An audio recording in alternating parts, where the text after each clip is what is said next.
Hello बच्चों, कैसे हैं आप सब लोग। चलिए आज की कक्षा को हम करते हैं स्टार्ट। लेकिन इससे पहले हम क्या करने वाले हैं, जैसे कि हम अपनी पिछली कक्षाओं में किया करते हैं, हम क्या करेंगे, हमने जो अपनी पिछली कक्षा में पढ़ा है उसको एक बार क्या कर लेंगे, दोहरा लेंगे, है ना, जिससे कि हम समझ पाए कि आज हम क्या करने वाले और कल हमने क्या क्या पढ़ा था। ठीक है, तो चलिए फटाफट से एक बार उसको क्या कर लेते हैं, हम दोहरा लेते हैं। तो कल हमने कक्षा 9वीं की छठी अध्याय की जो जनसंख्या वाली अध्याय है उसके बारे में हमने पढ़ा था।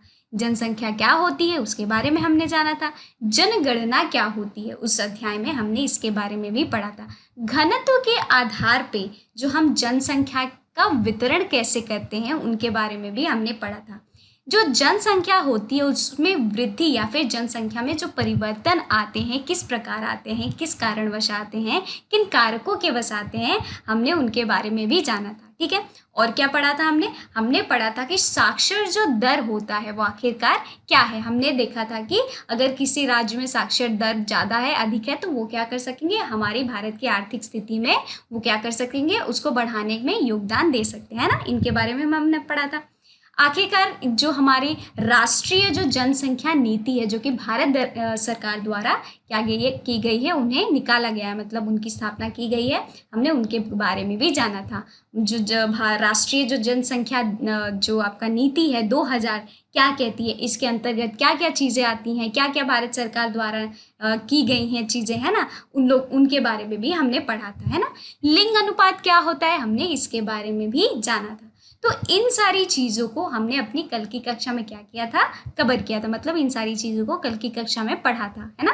तो चलिए फटाफट करते हैं आज की कक्षा को स्टार्ट। और आज हम करने वाले कुछ प्रश्नों के उत्तर जो है वो अच्छी तरीके से लिखने वाले, ठीक है, जिससे कि हमने पढ़ तो लिया है, तो हम जब उत्तर लिखेंगे तो हमें क्या पता चलेगा कि हाँ ऐसे ऐसे जो हमने पढ़ा है उसको ऐसे हम कर सकते हैं, जिसकी वजह से आपका क्या होगा, एक तरीके से आपके परीक्षा जो है उनमें भी आपकी तैयारी में ये आपकी मदद करेगी। ठीक है, चलिए बढ़ते हैं आगे और करते हैं कुछ प्रश्नों का हल। आइए तो हम अब पहले सबसे पहली जो प्रश्न है हम उसको पढ़ेंगे। तो क्या सबसे पहला प्रश्न पूछ रहा है, जनसंख्या वृद्धि के महत्वपूर्ण घटकों की व्याख्या करें। तो जनसंख्या वृद्धि में जो महत्वपूर्ण जो घटक है आखिर कौन कौन से हैं, आइए इनके बारे में हम लिखते हैं। तो सबसे पहला क्या है हमारा, जन्म दर, है ना, ये हमारा सबसे पहले एक हो गया पहला घटक। दूसरा क्या हो सकता है, मृत्यु दर, है ना, दूसरा ये हो गया। तीसरा क्या हो सकता है, प्रवास। आई बात समझ में। तो हमने क्या देखा, ये कुछ घटक है जो कि जनसंख्या की वृद्धि के लिए ये क्या है, उसके हेतु महत्वपूर्ण है। आगे बात समझ में। चलिए अब हम आगे बढ़ते हैं। अब जनसंख्या वृद्धि के मुख्य घटकों की विवेचना हमें करनी है, तो आइए उनके बारे में हम उनका एक एक जो पॉइंट होगा वो लिख लेते हैं। तो सबसे पहले हमने क्या लिखा था, सबसे पहले हमने लिखा था जन्म दर, है ना। जन्म दर क्या होता है, आइए उसके बारे में हम यहाँ पे लिख लेते हैं। ठीक, तो बच्चों जन्म दर का मतलब क्या होता है, एक वर्ष में उसके दौरान आप देखेंगे तो 1000 लोगों पर, ठीक है,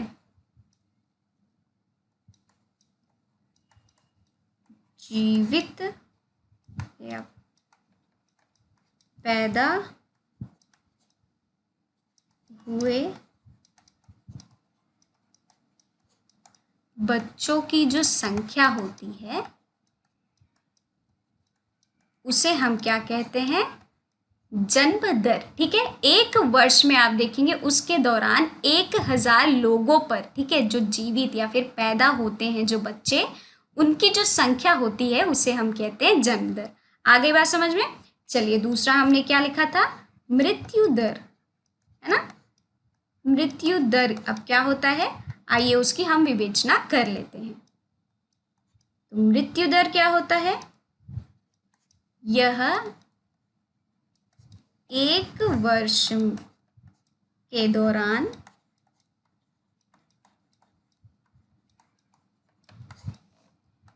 1000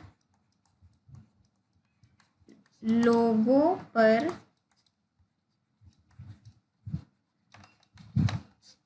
मृतकों की संख्या को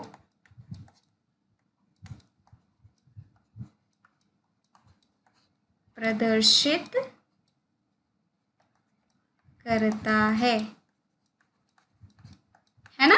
तो यह एक वर्ष में आप देखेंगे उसके दौरान 1000 लोगों पर मतलब कितने लोग मरे हैं, ठीक है, उनकी जो संख्या है वो आपको प्रदर्शित करेगा क्या, आपका मृत्यु दर। ठीक, अब तीसरा क्या है, प्रवास। तो प्रवास का क्या मतलब होता है ये आपको भी पता होगा, तो चलिए इसको लिख लेते हैं। लोगों का एक क्षेत्र से दूसरे क्षेत्र में चले जाने को प्रवास कहा जाता है। ठीक है, मतलब जब लोग एक क्षेत्र से किसी दूसरे क्षेत्र में जाकर रहने लगते हैं तो उसे हम कहते हैं उनका प्रवास। आ गई बात समझ में। तो यहाँ पे हमने कुछ जो हमारे घटक हैं जो कि जनसंख्या वृद्धि के प्रमुख घटक हैं उनकी हमने यहाँ पे विवेचना कर ली है। ठीक है, तो चलिए बढ़ते हैं आगे और अपना तीसरा प्रश्न पे आते हैं। वो क्या कह रहा है, आयु संरचना जन्म दर एवं मृत्यु दर को परिभाषित करना है। ठीक है, आइए उसका उत्तर हम लिख लेते हैं। तो आयु संरचना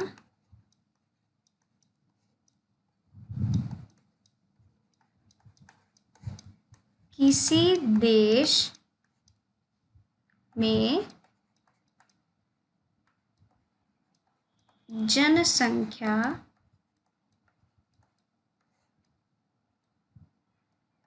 की आयु संरचना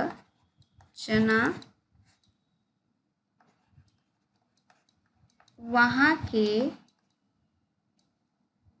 विभिन्न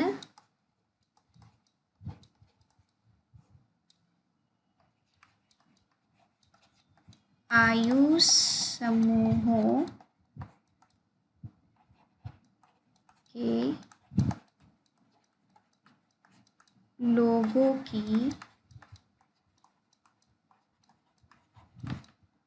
संख्या को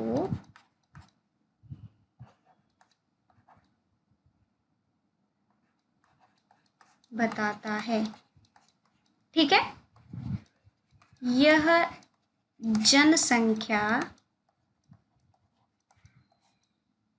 जनसंख्या की मूल विशेषताएं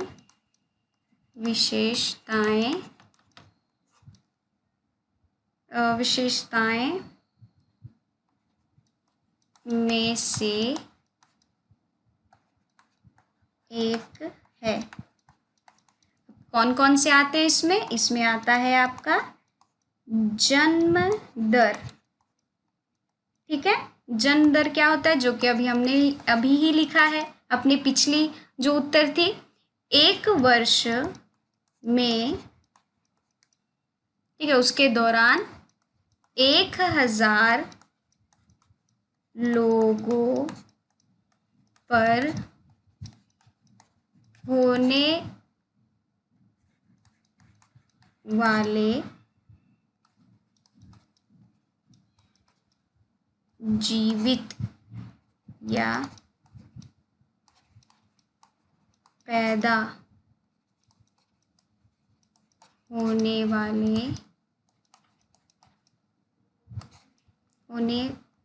वाली संख्या को हम क्या कहते हैं, हम कहते हैं जन्म दर। वहीं पे मृत्यु दर क्या होती है ये भी हमने लिखा। तो मृत्यु दर होगी आपकी 1 वर्ष के दौरान 1000 लोगों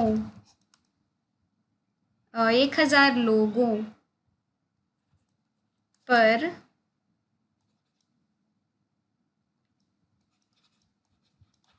होने वाली मृत्यु की संख्या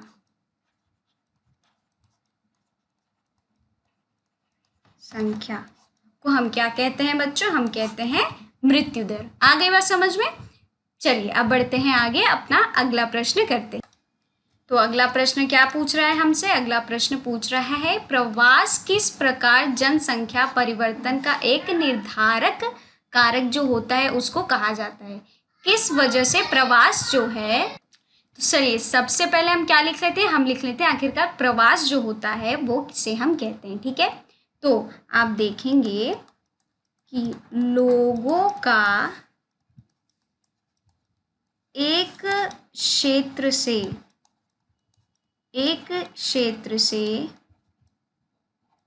दूसरे क्षेत्र को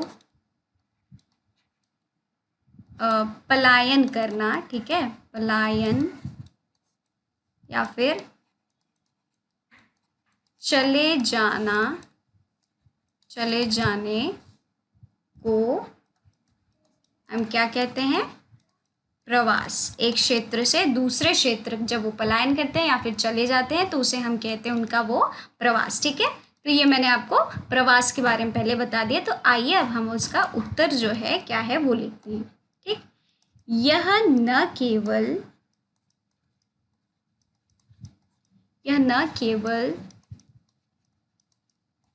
जनसंख्या में परिवर्तन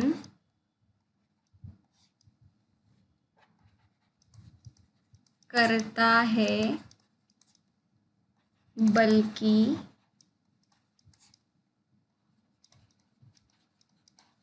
शहरी और ग्रामीण क्षेत्रों में आप देखेंगे आयु और जो आपका लिंग संरचना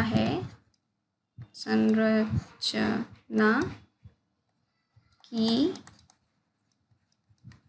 दृष्टि से जनसंख्या की संरचना में बदलाव आता है। आगे बात समझिए, मतलब कि ये न ही केवल आपकी जो जनसंख्या है, ठीक है, उसमें परिवर्तन करता है, बल्कि यह क्या करता है? शहरी और जो ग्रामीण क्षेत्र होते हैं उनमें आप देखेंगे आयु और लिंग जो संरचना है उनकी दृष्टि से ये क्या करता है? जनसंख्या की संरचना में बदलाव जो है वो लाता है। ठीक है, ये हो गया हमारा चौथा प्रश्न का उत्तर। आइए अब देखते हैं हमारा पांचवा प्रश्न हमसे क्या पूछ रहा है। जनसंख्या वृद्धि एवं जनसंख्या परिवर्तन के बीच अंतर स्पष्ट करें। तो आखिरकार जनसंख्या वृद्धि और जनसंख्या परिवर्तन जो होती है क्या होती है? इनके बीच में हमें अंतर बताना है। तो आइए फटाक से भी इसका आंसर लिख लेते हैं। तो 2 कॉलम बनाइए बच्चों आप, और यहाँ पे एक तरफ लिखिए जनसंख्या वृद्धि। ठीक है, और यहाँ पे ऐसे बीच में लाइन खींच दीजिए और यहाँ पे लिख दीजिए जनसंख्या परिवर्तन। ठीक है, अब हम इनके बारे में इनका पॉइंट जो है वो लिखेंगे।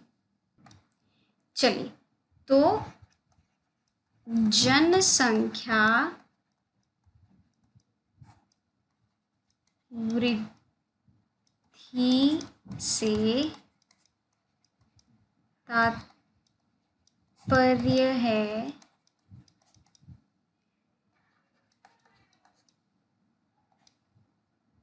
किसी क्षेत्र, क्या है, किसी क्षेत्र में निश्चित अवधि के दौरान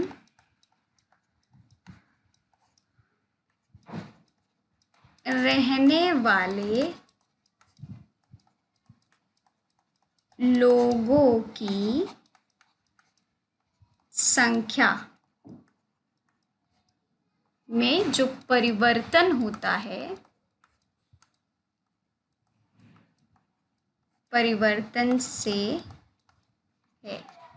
तो क्या है, किसी भी वृद्धि, किसी जो जनसंख्या होती है उसका ये तात्पर्य होता है कि किसी भी जो क्षेत्र में आप देखेंगे कि निश्चित अवधि के दौरान रहने वाले लोगों की जो संख्या होती है, ठीक है, उस क्षेत्र के रहने वाले लोगों की संख्या में जो परिवर्तन आप देखेंगे उसे हम कहते हैं जनसंख्या की वृद्धि। तो ये जो वृद्धि होती है, ये जो बदलाव है जनसंख्या में, ये आता ही रहता है। ऐसा नहीं है कि एक ही समय में क्या होगी कि अब इस साल ये जनसंख्या इतनी है, इतने मतलब आप उसको गिनती में रखेंगे तो अगले साल भी उतनी ही रहेगी, तो ऐसा नहीं होता। जनसंख्या जो होती है उसकी वृद्धि होती ही रहती है। आगे बात समझ में? चलिए आइए अब हम लिखते हैं यहाँ पे जनसंख्या परिवर्तन।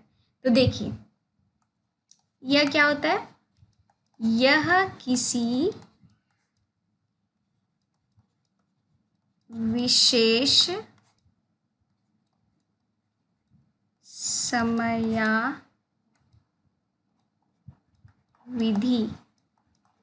समयावधि एक ही आपका अक्षर है, ठीक है, के दौरान वितरण संरचना और आबादी, ठीक है, आबादी को आकार में परिवर्तन को दर्शाता है, ठीक है, दर्शाता है। आगे बात समझ में? यह किसी विशेष, आप देखेंगे समयावधि मतलब समय की अवधि के दौरान ये क्या होता है, वितरण संरचना और आबादी की जो आकार होती है, जो आबादी की आकार होती है, ठीक है, जनसंख्या की जो आकार होती है उसमें जो परिवर्तन होता है, ठीक है, उसको वो दर्शाता है आपकी क्या, जनसंख्या परिवर्तन, ठीक है। किसी भी क्षेत्र की जो जनसंख्या होगी, उस जो आबादी होगी उसमें परिवर्तन जो हो रहा है वो किस प्रकार हो रहा है वो दर्शाएगी, ठीक है, किसी भी समय काल की अवधि में। आगे बात समझ में? तो ये हो गया हमारा जनसंख्या वृद्धि और जनसंख्या परिवर्तन के बीच में अंतर। चलिए बढ़ते हैं अगले प्रश्न की ओर और देखते हैं कि क्या है वो। तो ये है व्यावसायिक संरचना एवं विकास के बीच क्या संबंध है। तो आइए इसके बारे में हम लिख लेते हैं। तो किसी भी देश का विकास उसके आबादी की व्यावसायिक संरचना से संबंधित है, ठीक है। आगे बात समझ में? तो ये हो गया हमारा पहला पॉइंट। दूसरा पॉइंट क्या है, विकासशील देशों में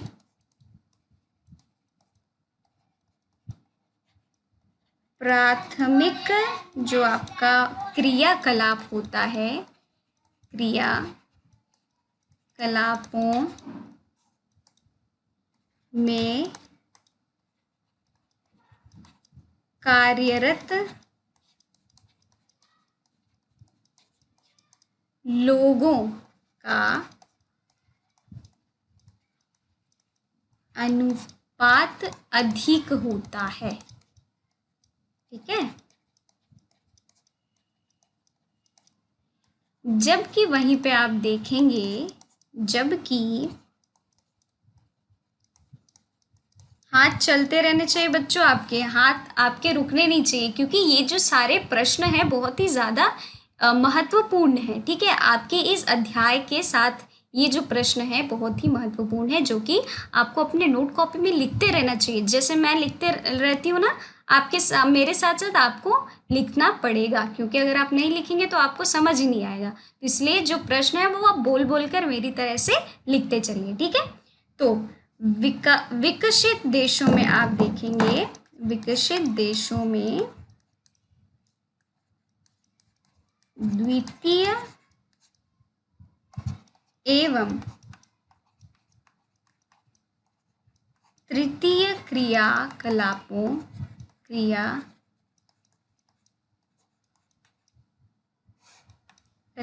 में कार्य करने वाले लोगों की संख्या का अनुपात क्या होता है, वो अधिक होता है। ठीक है, अधिक होता है। आगे बात समझिए। तो किसी भी देश में आप देखेंगे विकास उसकी आबादी से ही हम क्या कर सकते हैं, उसकी जो व्यावसायिक आबादी है उससे हम उसकी संरचना है जो उससे हम कर सकते हैं। ठीक, अब विकासशील देशों में आप देखेंगे प्राथमिक जो क्रियाकलापों में जो कार्य होते हैं, ठीक है, कार्यरत जो लोग होते हैं उन कार्यकालों में, ठीक है, जो क्रियाकलाप होता है उनमें जो कार्य करने वाले लोग हैं, ठीक है, उनके अनुपात अधिक होते हैं। किसमें, आप देखेंगे विकसित देशों में। और जबकि विकसित देशों में तृतीय एवं जो द्वितीय क्रियाकलाप होती है उनमें कार्य करने वाले लोगों की आप देखेंगे संख्या अनुपात अधिक होती है। तो चलिए अब हम अपने अगले प्रश्न पे आ गए हैं। तो अगला प्रश्न क्या पूछ रहा है, अगला प्रश्न पूछ रहा है स्वास्थ्य जनसंख्या कैसे लाभकारी होती है। ठीक है, तो चलिए इसकी उत्तर जो है इसका लिख लेते हैं हम। तो देखिए, एक अस्वस्थ व्यक्ति के मुकाबले एक स्वस्थ व्यक्ति, वो क्या हो सकता है बच्चों, वो क्या होगा, अधिक कुशल होगा, है ना, अधिक कुशल होगा। और क्या होगा, और वो उत्पादक होता है ना। अगर आप एक अस्वस्थ व्यक्ति देखते हैं तो वो क्या करेगा, वो ज़्यादा काम उसमें ये जो हम बोलते हैं ना स्फूर्ति जिसे कहते हैं उसमें नहीं होगी, वो काम भी नहीं कर पाएगा, वो कुशल भी नहीं होगा, है ना। तो चलिए ये हो गया हमारा एक पहला पॉइंट। दूसरा पॉइंट क्या है, एक स्वस्थ व्यक्ति अपनी जो क्षमता है ना, पहचानने के काबिल होता है ना, उसको पता रहती है कि मेरे अंदर कितना क्षमता है ना। तथा वो क्या हो सकता है, वो सामाजिक और राष्ट्रीय क्या हो सकता है? विकास में महत्वपूर्ण भूमिका निभा सकता है ना?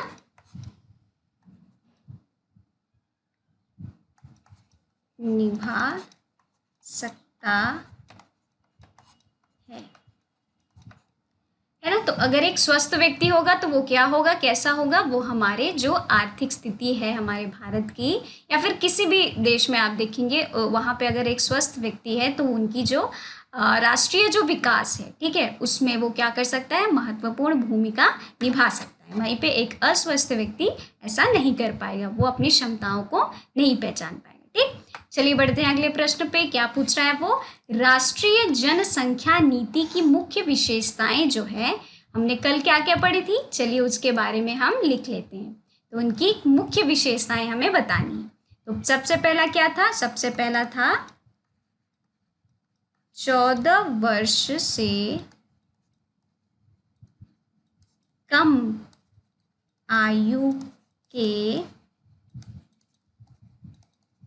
बच्चों को क्या करेंगे? वो निःशुल्क शिक्षा देंगे, है ना? निःशुल्क शिक्षा, है ना? ये हमारा पहला पॉइंट हो गया। दूसरा पॉइंट क्या हो सकता है? दूसरा ये हो सकता है कि शिशु मृत्यु जो दर है, दर की प्रति 1000 में 30 से कम करना, है ना? ये भी एक मुख्य विशेषता है। तीसरा क्या हो गया? लड़कियों की शादियां जो होती हैं वो जल्दी करा दी जाती हैं। इस वजह से लड़कियां जो होती हैं वो स्वस्थ रूप से भी आप देखेंगे वो अस्वस्थ दिखेंगी, और आप उन देखेंगे वो क्या बोलते हैं हम उसे, साक्षर नहीं हो पाती, वो शिक्षित भी नहीं हो पाती, क्योंकि वो जल्दी कम उम्र में शादी कर दी जाती हैं तो वो ज़्यादा साक्षर नहीं हो पाती। तो लड़कियों की शादी की उम्र को बढ़ाना, ठीक, ये भी एक हमारा मुख्य विशेषता हो गई। और चौथा क्या हो सकता है? खाद्य संपूरक और पौष्टिक सेवाएं उपलब्ध कराना, ठीक है? आगे बात समझ में? अब चलिए पांचवा लास्ट लिख लेते हैं। परिवार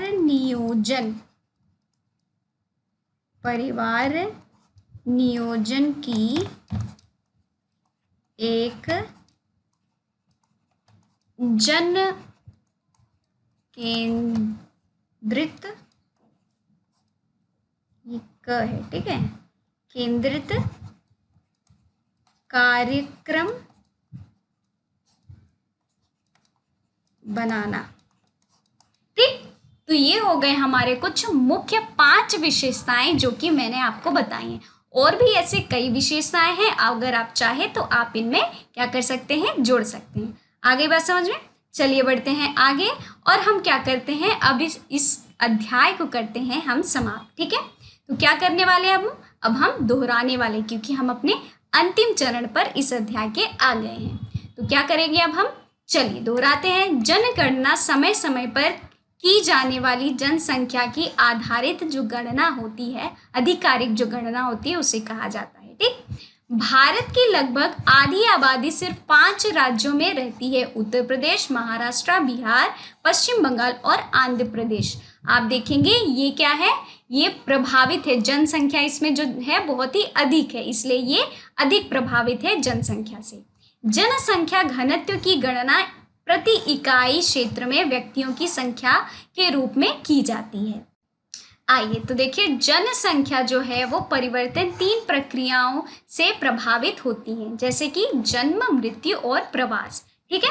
दूसरा है प्रतिवर्ष प्रतिशत में अध्ययन की गई जनसंख्या जो वृद्धि की जो दर होती है वो वार्षिक वृद्धि दर उसको कहा जाता है। वहीं पे जनसंख्या को विभिन्न विशेषताओं द्वारा वो हम उसे परिभाषित कर सकते हैं, जैसे कि आयु संरचना, लिंग अनुपात, साक्षरता दर, व्यावसायिक संरचना और स्वास्थ्य। ठीक है। आगे बढ़ते हैं। किशोर जनसंख्या भारत की कुल जनसंख्या का 5वां भाग होता है। किशोरों की जो पोषण संबंधी जो आवश्यकताएं हैं वो सामान्य बच्चों या फिर वयस्क की तुलना से अधिक होता है। ठीक। भारत सरकार ने 1952 में एक व्यापक परिवार नियोजन कार्यक्रम जो है वो शुरू किया था। ठीक। राष्ट्रीय जनसंख्या नीति जो 2000, जिसमें कि 14 वर्ष की आयु तक मुफ्त और अनिवार्य स्कूली शिक्षा प्रदान करने के लिए, किसको प्रदान करने के लिए? बच्चों को। ठीक है। बच्चे के सार्वभौमिक जो टीकाकरण है प्राप्त करने के लिए या फिर विलंबित विवाह को बढ़ावा देने के लिए आदि के लिए एक नीति ढांचा प्रदान किया गया था हमारे भारत सरकार द्वारा। आगे बात समझ में? तो ये हो गया बच्चों, आज हम करते हैं यहीं पे समाप्त, क्योंकि हमने इस अध्याय को क्या कर लिया है? पूर्ण कर लिया है। तो करते हैं आज की कक्षा को यहीं पे समाप्त। मिलते हैं हम अपनी अगली कक्षा में किसी नए अध्याय के साथ। तब तक आप इसको क्या करिए? इसको अच्छी तरीके से पढ़ते रहिए। ठीक है। चलिए।